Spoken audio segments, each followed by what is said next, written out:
نحمده ونستعينه ونستغفره ونعوذ بالله من شرور أنفسنا ومن سيئات أعمالنا فمن يهد الله فلا مضل له ومن يضلل الله فلا هادي له أشهد أن لا إله إلا الله وحده لا شريك له وأشهد أن محمدا عبده ورسوله أما بعد يا أيها الناس اتقوا ربكم الذي خلقكم من نفس واحدة وخلق منها زوجها وبث منهما رجالا كثيرا ونساء واتقوا الله الذي تساءلون به والأرحام إن الله كان عليكم رقيبا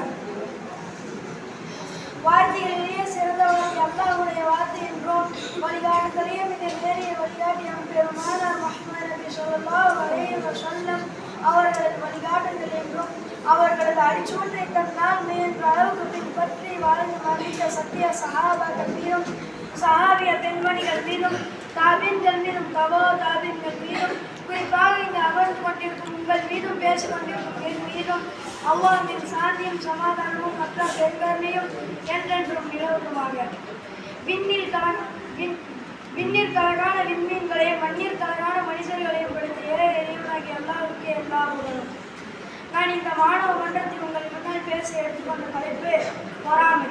பொறாமை என்பது ஒரு மனிதனுக்கு சந்தோஷம், கோபம், அழுகை போன்ற சுபாவங்களில் இந்த பொறாமையும் ஒன்றாகும். யதார்த்தமாக நமது அண்டை வீட்டுக்காரர், அதாவது பக்கத்து வீட்டுக்காரர் புதியதாக அவர் காரை வாங்கினார். இதனை நாம் பார்த்து இந்த கார் மிகவும் அழகாக உள்ளது, இவர் மற்றும் எப்படி வாங்க முடியும், நாமும் வாங்க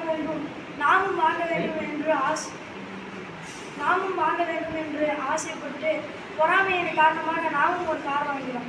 ஆனால் பணம் இருந்து திறமையும் புதுவதாக ஒரு பைக் வாங்கினால் அதனை பார்த்து நாமும் வாங்க வேண்டும் என்று பொறாமையின் காரணமாக நாம் அவரை போன்றே வாங்கிறோம்.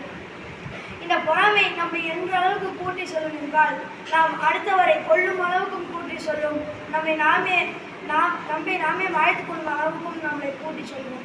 யதார்த்தமாக இப்போ ஒருவர் இந்த உலகிலேயே மிகப்பெரிய பணக்காரராக இருக்கிறார் என்றால் அவருக்கு கீழ் நாம் இருக்கிறோம். இவர் மரணம் அடைந்து விட்டால் நாம் தான் அடுத்த பணக்காரராக ஆகுவோம் என்று நமக்கு தெரிந்தது என்றால் நாம் அவரை கொன்றுவிட்டு நாம் பணக்காரராக முயற்சி செய்வோம். அதுவே அண்டை வீட்டுக்காரர் புதிதாக ஒரு கார் வாங்கிறார், நாமும் வாங்க வேண்டும் என்று ஆசைப்பட்டு நம்மளிடம் பணம் இருக்காது, நம்மளோட சம்பளம் குறைவாக இருக்கும். இருந்தாலும் நாம் பொறாமையின் காரணமாக வட்டி, கடன் என்று எக்கச்சக்கமாக வாங்குவோம். கடைசியாக நம்மளோட சம்பளம் கம்மியாக இருப்பதால் நம்மளால் அந்த கடனை அடைக்க முடியாமல் பல பேர் இன்றைய காலத்தில் தானே தூக்கு போட்டு மாய்த்துக் கொள்கிறார்கள். அல்லாஹ் தன்னுடைய திருமுறை குர்ஆனில் பல நபிமார்களின் வரலாறை கூறியிருக்கிறார். அத்தகைய வரலாறு யூசுப் நபி அலைஹி வஸல்லம் அவர்களது வரலாறை கூறும் பொழுது அது மிக அழகிய வரலாறு என்று அல்லாஹ் கூறுகிறார். அல்லாஹ் அவர்களது யூசுப் அலை வரலாறு 12வது அத்தியாயத்தில் அல்லாஹ் பேசுகிறார். யூசுப் அலைஹி வஸல்லம் அவர்களது தந்தையிடம் வந்து கூறுவார்கள், என் அருமை தந்தையே, 11 நட்சத்திரங்களும் ஒரு சூரியனும் ஒரு சந்திரனும் எனக்கு அடிப்படையுமாறு என் கனவில் கண்டேன் என்று கூறுவார்கள். அதற்கு யாக்கூப் அலை கூறுவார்கள், யூசுப் அலை அவர்களது தந்தை, மகனே, இது உன்னுடைய சகோதரர்களிடம் கூறாதே, அவர்கள் உன் மீது பொறாமைப்படுவார்கள், மனிதர்களுக்கு ஷைத்தான் பகிரங்க எதிரியாகவே இருக்கிறான் என்று கூறுவார்கள். அதன் பின்னர் இதற்கு முன்னால் உன்னுடைய தந்தையர்களான இஸ்ஹாக்குக்கும் இஸ்மாயிலுக்கும் அல்லாஹ் அருள் செய்தது போல் உன் மீதும் யாக்கூபின் குடும்பத்தாரின் மீதும் அல்லாஹ் அருள் செய்துள்ளான் என்று யாக்கூப் அலை அவர்கள் கூறுவார்கள். யாக்கூப் அலை அவர்களுக்கு 2 மனைவிகள் இருந்தார்கள். அதில் ஒரு மனைவியிற்கு யூசுப் அலைஹி வஸல்லமும் அவர்களுடைய சகோதரரும் ஒரு மனைவியின் பிள்ளைகள். அது இல்லாமல் 11 சகோதரர்கள் இருந்தார்கள். அல்லாஹ் அதில் தொடர்ந்து கூறுகிறார். 11 சகோதரர்கள் பேசிக்கொள்கிறார்கள், நம் தந்தை யூசுஃபின் மீதும் யூசுஃபின் சகோதரர் மீதும் தான் மிகவும் பாசம் கொண்டவர்களாக இருக்கிறார். நம் மீது நம் தந்தைக்கு பாசம் இல்லை, நாம் யூசுஃபை ஏதாவது செய்ய வேண்டும், அப்பொழுதுதான் நமது தந்தையின் மொத்த கவனமும் நம் பக்கம் வரும் என்று அவர்கள் பேசிக்கொள்கின்றனர். அப்பொழுது நாம் யூசுஃபை ஒழித்து கட்டிவிடலாம். அதற்கு பின்னர் யூசுஃபை ஒழித்து கட்டியதுடன் நமது தந்தையின் கவனம் நம்ம பக்கம் திரும்பிவிடும் என்று அவர்கள் பேசி முடிவெடுத்தனர்.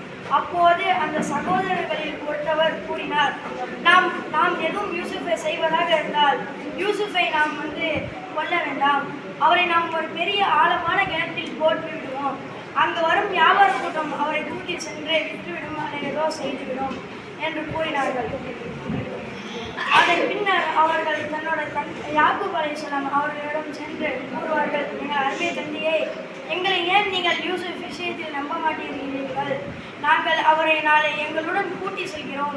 அவர் நன்றாக விளையாடுவார், நன்றாக சாப்பிடுவார். அவரை எங்களுடன் அனுப்பி வையுங்கள் என்று கூறுவார்கள்.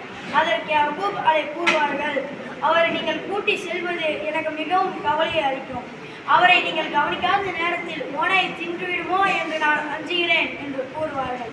அதன் பின்னர் அந்த சகோதரர்கள் வாக்களிப்பார்கள், நாங்கள் யூசுஃபை பத்திரமாக கூட்டி சென்று வருவோம், எங்களுடன் அவரை அனுப்பி வைங்கள். வாக்களித்து விட்டு யூசுப் அலைஹிஸ்ஸலாம் அவர்களை கூட்டி செல்வார்கள்.